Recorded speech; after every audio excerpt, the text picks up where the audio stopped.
Hey guys, it's me, Seren, back with another video. Today is day 2 of Hidden Figures, and I just want to say before I get started that you guys might hear the garbage truck behind me. Hopefully, it's not too loud, too disruptive, but just in case you hear some beeping or some banging and clanging, that's the garbage truck going down the street. So today is day 2 of Hidden Figures, and today's hidden figure is someone that some of you might have heard of. Over the last year or so, she's been garnering a lot more attention, but I still feel like she's not as well known as she should be, and that is Tina Marie Bell, born February 5th, 1957, and died October 10th, 2012, who was an American singer, songwriter, and frontwoman of the Seattle-based grunge group Bam Bam. The band is considered one of the founders of the grunge music scene, and Bell has been called the Godmother of Grunge. Bell was born and raised in Seattle, Washington, the eldest of 10 siblings. She got her start as a singer by singing at the Mount Zion Baptist Church in Seattle, and her first experience on stage was performing with the Langston Hughes Theater. When looking for a French tutor so that she could sing French lyrics in a Langston Hughes Theater production, she met guitarist Tommy Martin, who answered her ad in the paper. Bell eventually married Martin, and on September 7th, 1979, the couple had their first and only child, a son, TJ Martin, who would go on to be an Academy Award-winning documentarian and produce the critically acclaimed Tina documentary on Tina Turner for HBO. Bell and Tommy Martin formed a band called Bam Bam, a portmanteau of their surnames, Bell and Martin, Bam, Bam, in 1983. The band also included bassist Scott Ledgerwood and drummer Matt Cameron, who would later go on to achieve fame as a member of Soundgarden and then Pearl Jam. Charismatic, 5'2", and with dark eyeliner, ever-changing hair, personal lyrics penned on being an outsider, and a smoky voice known for its distinctive sludge sound and scream, Bell and the band were very popular, playing to large audiences in Seattle.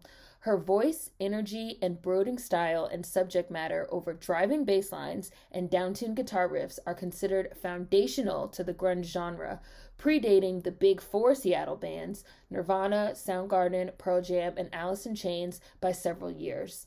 Many have described their sound as the bridge between hard punk and grunge, with Ledgerwood saying, "We felt something missing in music. We hated pop and the arena bands, but punk wasn't enough.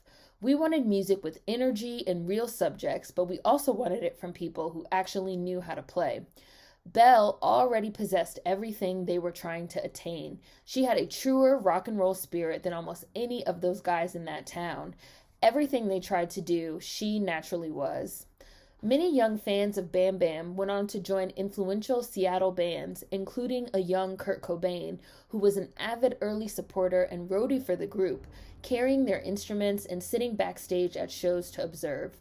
However, Bam Bam was not received well by the media, which preferred to follow the white male-fronted bands, and was left entirely out of coverage of the up-and-coming grunge scene, despite performing at big Seattle fests and being twice honored as Best Northwest Band by listeners of local radio. When the band was mentioned, such as in the history of Seattle's grunge era, Everybody Loves Our Town, Bell is still left out. The author refers to Bam Bam as a three-piece instrumental band, mainly notable because Soundgarden's Matt Cameron was the drummer. Major punk label CZ Records were fans of Bam Bam, with founders Tina Casal and Chris Hanzig appearing at several of their shows, but the band opted to independently release their first EP called Villains Also Wear White in 1984. Villains Also Wear White was the first grunge record made at Reciprocal Recording Studio, the location where Nirvana later made their famous demos for the Bleach and Insecticide albums. Villains predated the Nirvana recordings by about a year, and many speculate that the referential work influenced producers at Reciprocal, who later went on to provide pivotal grunge sounds for other bands. It wasn't for more than $100. The first band I recorded that released any kind of vinyl was an outfit called Bam Bam, Reciprocal Recordings owner Chris Hanzig told Billboard magazine.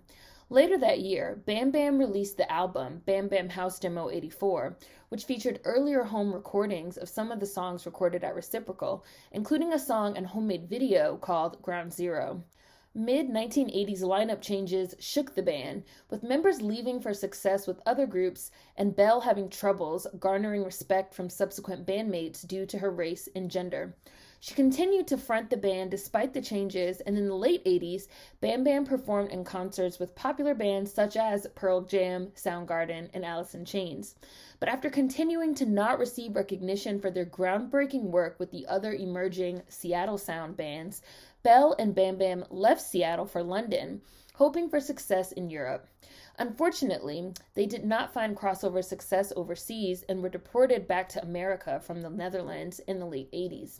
Belle left Bam Bam in 1990 and eventually quit music entirely, with former bassist Scott Ledgerwood stating her heart was no longer in it after she eviscerated herself on stage for 8 years.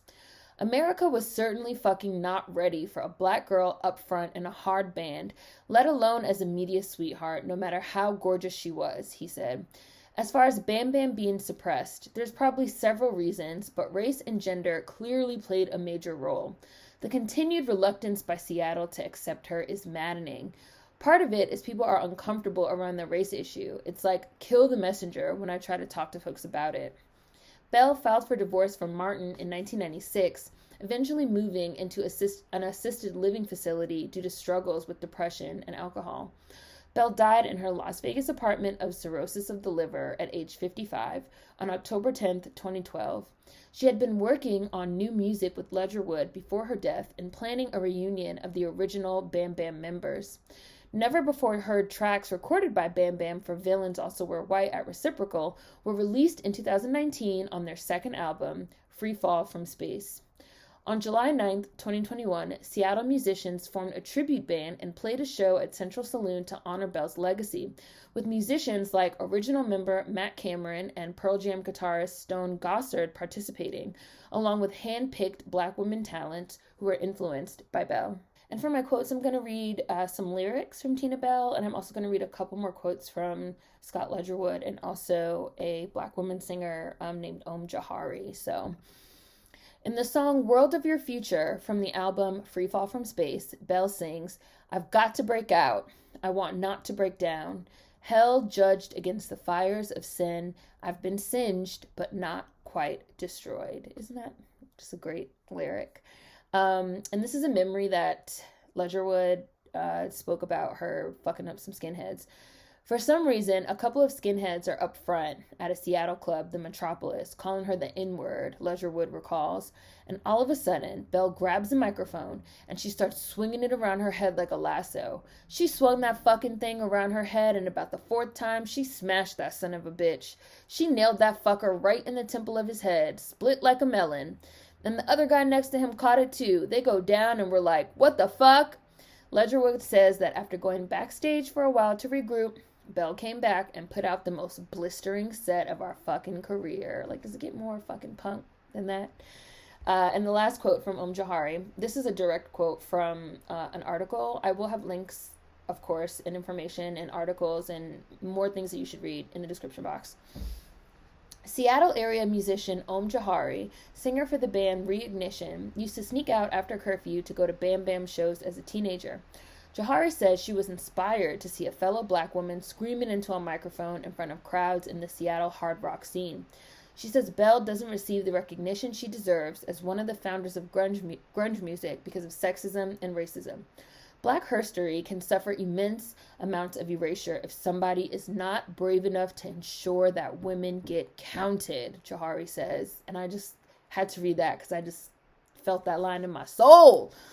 Jahari says, though black women like Sister Rosetta Tharpe, who I also did a Hidden Figures on, were among the founders of rock and roll, they've never been adequately recognized for their contributions to the genre. People sometimes have a really difficult time accepting women who happen to be black in the genre of rock and roll that we invented, Jahari says. And please read the links that I'm going to post in the description box. They're all really, really excellent on this woman, Tina Belle. So that's Tina Belle, Godmother of Grunge, and a Hidden Figure. Hopefully you guys enjoyed this one, and I will see you guys tomorrow with another black woman in history. Food for thought as always. See you guys next time. Peace.